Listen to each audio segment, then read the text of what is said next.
Hello दोस्तों, कैसे हैं आप लोग। आशा करता हूँ आप लोग बहुत अच्छे होंगे। आप सभी दोस्तों का स्वागत है आपका अपना यूट्यूब चैनल यूनिक एकेडमी पे।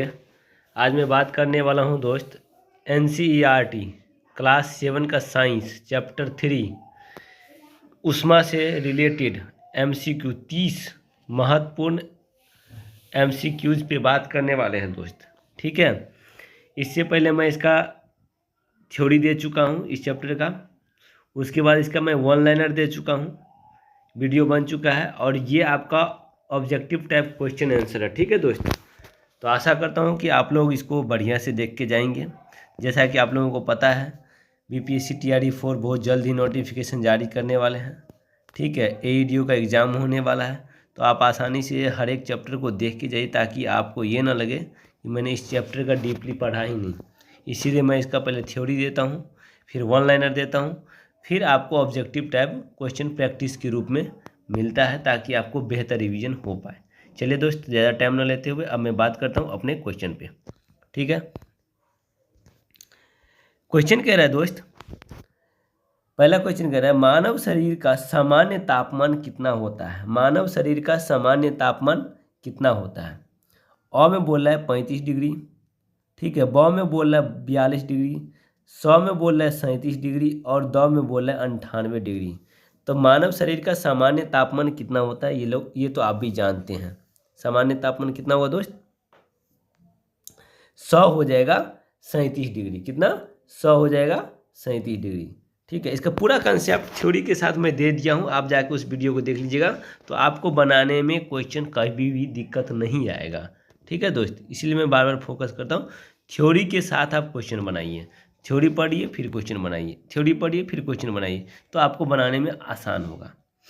और इसमें देखिए क्या है, सबसे बड़ी चीज़ ये है कि आप जितना थ्योरी देख के आइएगा उतना आसानी से क्वेश्चन बनेगा। देखिए 100 दिया हुआ है ना, 37 डिग्री।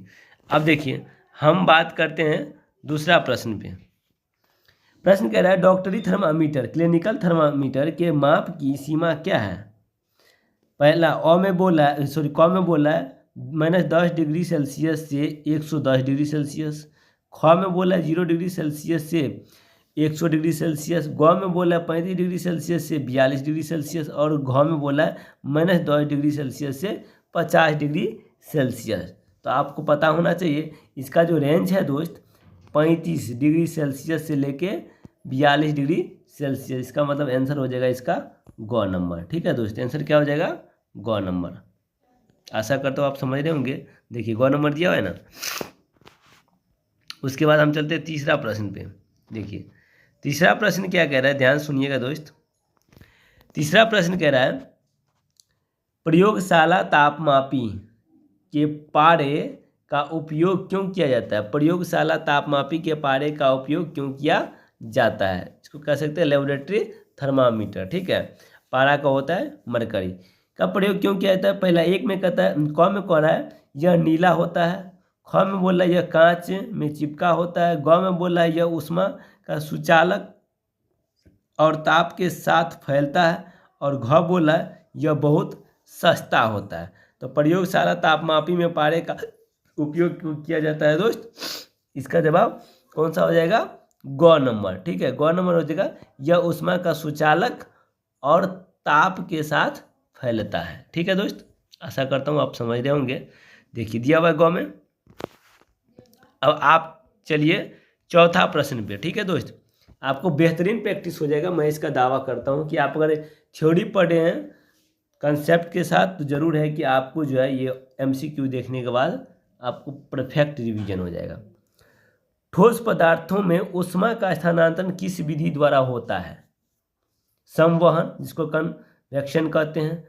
ख में बोला है चालन कंडक्शन जिसको कहते हैं। ग में बोला है विकिरण जिसको रेडिएशन कहते हैं। और घ कर इनमें से कोई नहीं। तो बताइए ठोस पदार्थों में ऊष्मा का स्थानांतरण किस विधि द्वारा होता है। ठीक है दोस्त, इसका आंसर हो जाएगा क्या, ख नंबर आंसर हो जाएगा चालन जिसको कंडक्शन के विधि, कंडक्शन माध्यम से ही ऊष्मा का स्थानांतरण होता है। यही एक विधि है। ठीक है दोस्त, इस विधि के इस ऑप्शन के अकॉर्डिंग देखिए दिया हुआ चालन। अब हम चलते हैं पांचवा प्रश्न पे। कहता है द्रवों और गैसों में ऊष्मा का स्थानांतरण किस विधि द्वारा होता है। द्रवों और गैसों में ऊष्मा का स्थानांतरण किस विधि द्वारा होता है? क में दिया है चालन, ख में दिया है संवहन, ग में दिया है विकिरण और घ में दिया हुआ है अवशोषण। इसका क्या हो जाएगा दोस्त? आंसर संवहन के द्वारा होता है, इसी विधि के द्वारा होता है। ठीक है, देखिए दिया हुआ है संवहन। अब हम चलते हैं छठा नंबर प्रश्न पे दोस्त। क्या है? छठा नंबर प्रश्न को देखते हैं एक बार बारीकी से। ठीक है, छठा कह रहा है सूर्य से पृथ्वी तक ऊष्मा किस विधि द्वारा पहुंचती है? सूर्य से पृथ्वी तक ऊष्मा किस विधि द्वारा पहुंचती है? क बोला है चालन, ख बोला है संवहन, ग बोला है विकिरण और घ बोला है अवशोषण। किस विधि के द्वारा सूर्य से पृथ्वी तक ऊष्मा पहुंचती है? तो इसका हो जाएगा दोस्त ग नंबर, विकिरण द्वारा, रेडिएशन के माध्यम से। ठीक है दोस्त, अगला हम चलते हैं, देखिए दिया हुआ है रेडिएशन। अब हम चलते हैं क्वेश्चन नंबर 7 पे। क्वेश्चन नंबर 7 कह रहा है निम्नलिखित में से कौन सा ऊष्मा का कुचालक है? कुचालक का मतलब क्या होता है? जिसके माध्यम से ऊष्मा प्रवाह नहीं हो पाता है। ठीक है, तो इसमें कुचालक कौन सा हो जाएगा? क बोला है तांबा, ख बोला है एल्युमिनियम, ग बोला है लोहा और घ बोला है लकड़ी। तो बताइए किसके माध्यम से कौन सा है ऊष्मा का कुचालक है दोस्त? ये देखिए, ये है तांबा तो है सुचालक, एल्युमिनियम भी सुचालक है, लोहा भी सुचालक है, लेकिन कुचालक कौन सा है? लकड़ी, जो घ नंबर है। क्वेश्चन का आंसर यही हो जाएगा, घ नंबर। ठीक है दोस्त, अब हम चलते हैं, दिया हुआ है प्रश्न संख्या, हम चलते हैं 8 पे। बहुत ही इंपॉर्टेंट प्रश्न लेके आया हूँ दोस्त, एक एक प्रश्न को देखिए।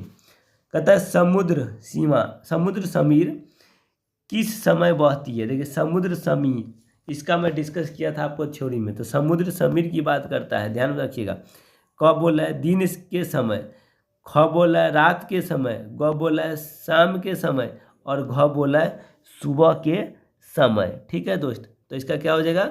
समुद्र समीर दिन के समय चलता है। कब? दिन के समय। समुद्र से स्थल की ओर ठंडी हवा चलती है। ठीक है, वो भी कब? दिन के समय, याद रखिएगा। 8वां नंबर। उसके बाद हम चलते हैं 9 नंबर प्रश्न पे। 9 नंबर प्रश्न क्या कह रहा है देख लेते हैं, ये थोड़ा छोटा कर लेते हैं, फिर आपको पता चलेगा इसका ऑप्शन पूरा क्या दिया हुआ है। ठीक है, देखिए कहता है थल समीर कब चलती है? दिन में, रात में, दोपहर में या हमेशा? ठीक है, इसका बताइए आंसर जो हो जाएगा दोस्त, क्या हो जाएगा? रात में। समुद्र दिन में और थल समीर रात में, याद रखिएगा। ये रात में जो है स्थल से, मतलब थल से समुद्र की तरफ ठंडी हवा चलती है। ठीक है, तो यही होता है, इसको कहते हैं स्थल समीर। इसका आंसर क्या हो जाएगा? ख नंबर। ठीक है दोस्त, देखिए दिया हुआ है ना। अब हम चलते हैं दोस्त इसका 10वां क्वेश्चन पे। 10वां क्वेश्चन कर रहा है सर्दियों में हम किस रंग के कपड़े पहनना पसंद करते हैं? पहला दिया हुआ है हल्के रंग, ख में दिया गहरे रंग, ग में दिया सफ़ेद और घ में दिया चमकीले रंग। ठीक है, सर्दियों में, तो सर्दियों में हम जो पहनते हैं गहरे रंग के, गहरे रंग के। ठीक है, क्योंकि क्या होता है कि सर्दी से बचने के लिए हम कलरफुल ज़्यादा पहनते हैं, डार्क कलर का पहनते हैं, ताकि उसमें जो है ना उसको क्या करता है? एब्जॉर्ब करता है, मतलब शरीर से गर्मी बाहर नहीं निकलने देता है और गर्म अंदर, ठंडी हवा को अंदर नहीं आने देता है। ठीक है, इसीलिए ये गर्मी को क्या करते हैं? एब्जॉर्ब करते हैं। तो गहरे रंग का हम सर्दियों में पहनते हैं। इसी का उल्टा हो जाता है क्या? गर्मी के मौसम में हल्के रंग का पहनते हैं। चलिए देख लीजिए गहरे रंग का। ठीक है, अगला हम क्वेश्चन का बात करते हैं दोस्त। 11 नंबर क्वेश्चन कहता है गर्मियों में हल्के रंग के कपड़े क्यों पहनते? देखिए इससे पहले आया था सर्दी, अब आ गया गर्मी। गर्मी में क्यों पहनते हैं बताइए? कहते हैं क में वे ऊष्मा अवशोषित करते हैं, मतलब हल्के रंग के कपड़े क्यों पहनते हैं? वे ख बोला है वे ऊष्मा को परिवर्तित करते हैं, ग बोल रहे हैं वे महंगे होते हैं और घ बोल रहे हैं वे आरामदायक नहीं होते हैं। तो बताइए इसका आंसर क्या हो जाएगा? वे ऊष्मा को परिवर्तित करते हैं, इसीलिए हम हल्के रंग, मतलब क्या करता है कि रिफ्लेक्ट करता है, जैसे उसका ऊष्मा पड़ता है ना, तो हल्के रंग के जैसे वाइट पहनते हैं, तो वाइट पहनिएगा तो ऑटोमेटिक है कि गर्मी कम लगता है, और वो क्या करता है ऊष्मा को रिफ्लेक्ट कर देता है, इसीलिए गर्मी हमें कम लगती है। तो हम गर्मी में हल्के रंग इसीलिए पहनते हैं, वे ऊष्मा को परावर्तित कर देते हैं, रिफ्लेक्ट कर देते हैं। ठीक है, इसका आंसर हो जाएगा दोस्त ख नंबर। आप इसका दोस्त थ्योरी नहीं देखें तो जाके थ्योरी देख लीजिए, पूरा कंसेप्ट के साथ आपको मैं कह रहा हूँ, थ्योरी दिया हूँ साथ में। उसके बाद एक वीडियो आया है जो वन लाइनर करके है, वो उसको और आसान कर देगा। जो आपको थ्योरी में नहीं समझ में आएगा वो आपको वन लाइनर में समझ में आ जाएगा, जो वन लाइनर में नहीं समझ में आएगा तो समझ जाइए वो आपको MCQs में समझ में आ जाएगा, एक एक क्वेश्चन, क्योंकि आपको दोबारा तिबारा फिर कभी दिखना ही नहीं पड़ेगा। ठीक है, इस तरह से मैं इसको अरेंज किया हूँ। चलिए 12 नंबर क्वेश्चन कर रहा है, किसी वस्तु की गर्मी तापन की विश्वसनीयता की माप को क्या कहते हैं। ठीक है दोस्त, क्या कहते हैं। पहला दिया क में ऊर्जा, दूसरा में तापमान, ख में, ग में दिया उष्मा और घ में दिया है चालन। तो इसका आंसर क्या हो जाएगा, ख नंबर हो जाएगा तापन, तो सॉरी तापमान। किसी वस्तु की गर्मी को क्या कहते हैं, तापमान। यहाँ दिया भी है, इंडिकेट भी किया हुआ है और आप इससे समझ भी सकते हैं, क्वेश्चन से रिलेट करता है। ठीक है, तो इसका क्या हो जाएगा, ख नंबर। आंसर भी दिया हुआ देखिए, तापमान। ठीक है, अब हम चलते हैं 13 नंबर प्रश्न पे। देखिए तापमान मापने की इकाई क्या है। तापमान मापने की इकाई क में बोला है डिग्री सेल्सियस, ख में बोला है मीटर, ग में बोला है किलोग्राम और द में बोला है लीटर। तो इसका क्या हुआ, तापमान मापने का इकाई और नंबर क्या है, डिग्री सेल्सियस, डिग्री सेल्सियस। ठीक है दोस्त, तो इसका आंसर हो जाएगा और नंबर। अब हम चलते हैं 14 नंबर प्रश्न पे। देखिए बहुत ही इंपॉर्टेंट प्रश्न है दोस्त। डॉक्टरी थर्मामीटर का उपयोग क्या मापने के लिए किया जाता है। डॉक्टरी थर्मामीटर का उपयोग उबलता पानी, ब में बोला है मानव शरीर का ताप, स में बोला है हवा का ताप और द में बोला है कमरे का ताप। तो बताइए डॉक्टरी थर्मामीटर किसके लिए उपयोग में आते हैं, मानव शरीर का टेम्परेचर मेजर करने के लिए। ठीक है दोस्त, ये हो जाएगा ब नंबर आंसर। ठीक है, देखिए दिया हुआ है आंसर भी आपको नीचे दिया हुआ है। 15 नंबर प्रश्न देखिए, किस रंग की वस्तुएं ऊष्मा का सबसे अधिक अवशोषण करती है। किस रंग की वस्तुएं ऊष्मा का सबसे अधिक अवशोषण करती है। ठीक है, अवशोषण का मतलब होता है एब्जॉर्ब करती है, खींचती है अपने ओर। ठीक है दोस्त, तो देखिए अ में बोला है नीला, ब में बोला है लाल, स में बोला है काला और द में बोला है सफ़ेद। तो सबसे ज़्यादा गर्मी किस में लगता है, क्योंकि वो अवशोषित करता है, अपनी ओर खींचता है, एब्जॉर्ब करता है, तो वो कौन सा हो जाएगा, रंग स हो जाएगा, काला। ठीक है, इसका आंसर क्या हो जाएगा दोस्त, 100 नंबर काला। ठीक, उसके बाद हम चलते हैं 16 नंबर प्रश्न पे। 16 नंबर प्रश्न बोल रहा है, प्रयोगशाला थर्मामीटर को पढ़ते समय कहाँ रखना चाहिए। प्रयोगशाला थर्मामीटर को पढ़ते समय कहाँ रखना चाहिए। अ में बोला है मुंह में, ब बोला है बर्फ में, स बोला है उसी पदार्थ में जिसका ताप मापना है और द बोला है दूध में। बताइए किस में रखना चाहिए। ये तो बहुत ही इंपॉर्टेंट प्रश्न है। ये इसका आंसर हो जाएगा दोस्त 100 नंबर। उसी पदार्थ में जिसका ताप मापना है उसी में रखना चाहिए। ठीक है दोस्त, 16 नंबर का देखिए आंसर भी दिया हुआ है। 17 नंबर पे चलिए। 17 नंबर प्रश्न बोल रहा है, तापमान क्या व्यक्त करता है। तापमान क्या दर्शाता है, मतलब क्या व्यक्त करता है। अ बोला वस्तु का वजन, ब बोला वस्तु की गर्माहट की कोटि, स बोला वस्तु की लंबाई और द बोला वस्तु का रंग। ठीक है दोस्त, वस्तु का रंग। तो बताइए कौन सा हो जाएगा, वस्तु की गर्माहट की कोटि। तापमान क्या व्यक्त करता है, वस्तु की गर्माहट की कोटि। तो इसका आंसर हो जाएगा ब नंबर। ठीक है दोस्त, 18 देखिए दिया हुआ है वस्तु की गर्माहट की कोटि। अब हम चलते हैं 18 नंबर प्रश्न पे। देखिए 18 नंबर प्रश्न क्या कह रहा है, ऊष्मा का संचरण गर्म से ठंडी वस्तु की ओर किस विधि से होता है। ऊष्मा का संचरण गर्म से ठंडी वस्तु की ओर किस विधि से होता है। पहला अ चालन, ब में संवहन, स में विकिरण और द में ये सभी। तो बताइए इसका कौन सा हो जाएगा, द नंबर हो जाएगा। चालन के माध्यम से होता है, संवहन के माध्यम से होता है, विकिरण के माध्यम से भी होता है, मतलब ये हो जाएगा 2 नंबर ये सभी। ठीक है दोस्त, चलिए अगला प्रश्न हमारा 19 नंबर प्रश्न है। देखिए बहुत ही इंपॉर्टेंट प्रश्न है। साइंस का मैं ये तीसरा चैप्टर 7th क्लास का लेके आया हूँ दोस्त। ठीक है, मैं आपसे ये कहना चाहता हूँ कि इसी प्रकार से 8th का भी आएगा, 9th का भी आएगा, 10th का भी आएगा। मतलब आपको थ्योरी के साथ साथ वन लाइनर और वन लाइनर के साथ साथ ऑब्जेक्टिव देखने को मिलेगा। ताकि आपको पूरा कंसेप्ट क्लियर हो जाएगा। ठीक है, तो आप ज़रूर देखिए क्योंकि आपके लिए ही है फ़ायदा। चैप्टर वाइज देख के जाइए, बहुत बेहतरीन काम करेगा। किसी भी चीज़ को चैप्टर वाइज देखिएगा तो फिर आपको दोबारा देखने की ज़रूरत नहीं पड़ेगा, और वो भी एनसीईआरटी से पूरा है। 19 नंबर देखिए, स्टील की चम्मच को गर्म चाय के कप में रखने पर उसका दूसरा सिरा गर्म हो जाता है, यह किस विधि द्वारा होता है?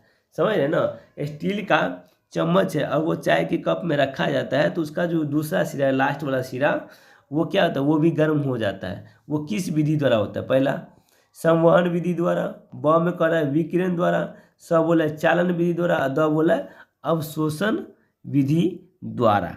ठीक है दोस्त, तो इसका क्या हो जाएगा बताइए? चालन विधि द्वारा। चालन बोले तो कंडक्शन मेथड से। ठीक है, इसका आंसर हो जाएगा 100 नंबर दिया है। अब हम चलते हैं 20वां प्रश्न पे, ध्यान समझिएगा। द्रवों और गैसों में ऊष्मा का स्थानांतरण किस विधि से होता है? द्रवों और गैसों में ऊष्मा का स्थानांतरण किस विधि से होता है? ठीक है, दिया चालन विधि से, दूसरा ब में दिया संवहन, स में दिया विकिरण और द में दिया विसरण। तो बताइए कौन सा हो जाएगा? इसका आंसर हो जाएगा ब नंबर, संवहन विधि से होता है। ठीक है दोस्त, हम चलते हैं 21 नंबर प्रश्न पे। ठीक है, 21 नंबर प्रश्न कह रहा है सूर्य की ऊष्मा हम तक किस विधि से पहुंचती है? सूर्य की ऊष्मा हम तक किस विधि से पहुंचती है?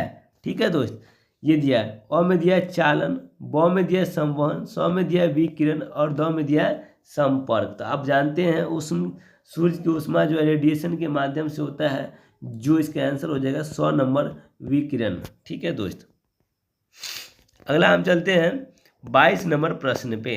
देखिए 22 नंबर प्रश्न कह रहा है निम्न में से कौन सा ऊष्मा का सुचालक है? सुचालक का मतलब होता है जिसके माध्यम से क्या होता है, ऊष्मा प्रवाह होता है। ठीक है, वो सुचालक हो गया, जिसके माध्यम से ऊष्मा प्रवाह नहीं होता है वो कुचालक हो गया। तो बताइए, इससे पहले इसका अपोजिट क्वेश्चन आया था। देखिए अ में दिया लकड़ी, ब में दिया प्लास्टिक, स में दिया तांबा और द में दिया है रबर। तो सुचालक की बात किया है तो सुचालक में क्या हो जाएगा दोस्त? स हो जाएगा, तांबा। ठीक है, याद रखिएगा, तांबा। ठीक है, अब हम चलते हैं 23 नंबर प्रश्न पे। देखिए 23 नंबर प्रश्न क्या कर रहा है, ध्यान समझिएगा। कह रहा है खाना पकाने के बर्तनों के हत्थे मतलब हैंडल्स प्लास्टिक या लकड़ी के क्यों होते हैं? खाना पकाते समय बर्तन के जो है हाथ से जो हैंडल होता है वो प्लास्टिक या लकड़ी का क्यों होता है? इसका कोई कारण होगा। अ कराए हुए सस्ते हैं, ब कराए हुए ऊष्मा के कुचालक हैं, स कराए हुए सुंदर है और द कराए हुए भारी हैं। तो बताइए इसका क्या हो जाएगा? ब हो जाएगा, वे ऊष्मा के कुचालक हैं क्योंकि ऊष्मा उसके द्वारा प्रवाह नहीं होता है, इसीलिए ये क्या हो जाएगा, वे ऊष्मा के कुचालक होते हैं। और ये हैंडल में प्लास्टिक या रबर लगाया जाता है, प्लास्टिक या लकड़ी लगाया जाता है। ठीक है, अगला देखिए दिया हुआ है वे ऊष्मा के कुचालक हैं। 24 नंबर प्रश्न देखिए दोस्त, वायु में ऊष्मा का संचरण किस दिशा में होता है? वायु में ऊष्मा का संचरण किस दिशा में होता है? अ दिया है नीचे की ओर, ब दिया है केवल तिरछा, स बोला है ऊपर की ओर, और द बोला है सभी दिशाओं में समान रूप से होता है। तो बताइए वायु में ऊष्मा का संचरण किस रूप में होता है? स हो जाएगा दोस्त, ऊपर की ओर। क्या हो जाएगा? ऊपर की ओर। ठीक है, अब हम चलते हैं 25 नंबर प्रश्न। देखिए ऊपर की ओर संवहन के कारण। ठीक है दोस्त, अब हम चलते हैं 25 नंबर प्रश्न पे। देखिए 25 नंबर प्रश्न हमारा क्या कह रहा है, ध्यान समझिएगा। 25 नंबर प्रश्न कह रहा है सर्दियों में एक मोटे कंबल के बजाय 2 पतले कंबल ओढ़ना अधिक गर्म क्यों होता है? सर्दियों में एक मोटे कंबल के बजाय 2 पतले कंबल ओढ़ना अधिक गर्म क्यों होता है? अ बोला ऑप्शन में 2 कंबल अधिक भारी होते हैं, ब बोला उनके बीच फंसी वायु की परत उष्मारोधी का कार्य करती है, स बोले पतले कंबल सुंदर होते हैं, द बोले कोई कारण नहीं। इसका दोस्त आंसर हो जाएगा ब नंबर। ब नंबर इसलिए होगा उसके बीच जो हवा जो है, वायु जो है फंसा रहता है, वो उसका प्रतिरोधक होता है, जिसको वो क्या करता है, ठंडी हवा को न आने देता है, न गर्मी हवा को जाने देता है। ठीक है, देखिए वन उसके बीच की फंसी हुआ परत उष्मारोधी का कार्य करती है। अगला हम प्रश्न का बात करते हैं दोस्त, 26 नंबर। देखिए, विकिरण द्वारा ऊष्मा के स्थानांतरण के लिए क्या आवश्यक है? विकिरण द्वारा ऊष्मा के स्थानांतरण के लिए क्या आवश्यक है? अ बोला वायु, ब बोला पानी, स बोला स में दिया लोहे की छड़, और द में कह रहा है किसी माध्यम की आवश्यकता नहीं है। तो इसका आंसर क्या हो जाएगा दोस्त? विकिरण द्वारा ऊष्मा के स्थानांतरण के लिए क्या आवश्यक नहीं है? तो इसका आंसर हो जाएगा किसी माध्यम की आवश्यकता नहीं है। ठीक है, किसी माध्यम की आवश्यकता नहीं है, इसका हो जाएगा 2 नंबर आंसर। ठीक है दोस्त, अगला मैं बात करता हूँ 27 नंबर प्रश्न। पारा क्या है? क्वेश्चन में दिया हुआ है पारा क्या है। इसका ऑप्शन दिया हुआ है अ में अधातु, ब में गैस, स में तरल धातु, और द में ठोस। तो बताइए इसका क्या हो जाएगा? तरल धातु। पारा क्या एक तरल धातु है। ठीक है दोस्त, देखिए तरल धातु है। 28 नंबर प्रश्न देखिए, 28 नंबर प्रश्न कह रहा है हवा ऊष्मा की कैसी चालक है? हवा जो है ऊष्मा की कैसी चालक है? और बोले अच्छी सुचालक है, ब में दिया हुआ कुचालक है, स में बोला सर्वोत्तम सुचालक है, द बोला अर्ध चालक है। तो बताइए इसका आंसर क्या हो जाएगा दोस्त? ब हो जाएगा, कुचालक है, क्योंकि हवा ऊष्मा की कैसी चालक है? कुचालक है। ठीक है, क्योंकि इससे जो है ऊष्मा प्रवाह नहीं होता है हवा और जल से। ठीक है, ये भी याद रखने वाली बात है। अब चलते 29 नंबर, बहुत इंपॉर्टेंट क्वेश्चन है दोस्त। वीवीआई लगा लीजिए। कहता है पारे का गलनांक कितना होता है? पारे का गलनांक कितना होता है? और में बोल रहा है 0 डिग्री सेल्सियस, ब में दिया -39 डिग्री सेल्सियस, स में बोला है 100 डिग्री सेल्सियस, और द में बोला -10 डिग्री सेल्सियस। तो पारे का गलनांक कितना होता है दोस्त? इसका आंसर हो जाएगा ब नंबर। ब बोले तो -39 डिग्री सेल्सियस, -39 डिग्री सेल्सियस। और लास्ट क्वेश्चन जो हमारा है दोस्त, ये भी बहुत इंपॉर्टेंट है। प्रयोगशाला थर्मामीटर का परिसर मतलब रेंज कितना होता है? प्रयोगशाला थर्मामीटर का परिसर जो कहते हैं, उसका परिसर बोले तो रेंज कितना होता है? अ में दिया हुआ है 0 डिग्री सेल्सियस से 100 डिग्री सेल्सियस, ब में बोला है -10 डिग्री सेल्सियस से 110 डिग्री सेल्सियस। ठीक है, स में बोला है 35 डिग्री सेल्सियस से 42 डिग्री सेल्सियस, और द में बोला है 10 डिग्री सेल्सियस से 50 डिग्री सेल्सियस। तो बताइए इसका आंसर क्या हो जाएगा दोस्त? अगर थ्योरी पढ़े तो इसका आंसर हो जाएगा ब में दिया -10 डिग्री सेल्सियस से 110 डिग्री सेल्सियस तक होता है, इसका रेंज है। तो आशा करता हूँ दोस्त आप समझ गए होंगे। अच्छा लगा हुआ तो please like, subscribe and share ज़रूर कर दीजिएगा, और अपने दोस्तों को तो ज़रूर भेज दीजिएगा। और मैं कहता हूँ ऐसा सभी आपको हर चैप्टर का आपके पास आने वाला है, तो ज़रूर आप देख लीजिएगा, ताकि आपका जो है ना किसी से स्कोर कम ना रहे और आप एक नंबर से भी पीछे ना रहे। ये मेरा कामना आपके साथ है, शुभकामना है। इसीलिए आप हर टॉपिक को बारीकी से बेहतरीन रूप से देख के जाइएगा। ठीक है दोस्त, बहुत बहुत धन्यवाद। थैंक यू दोस्त।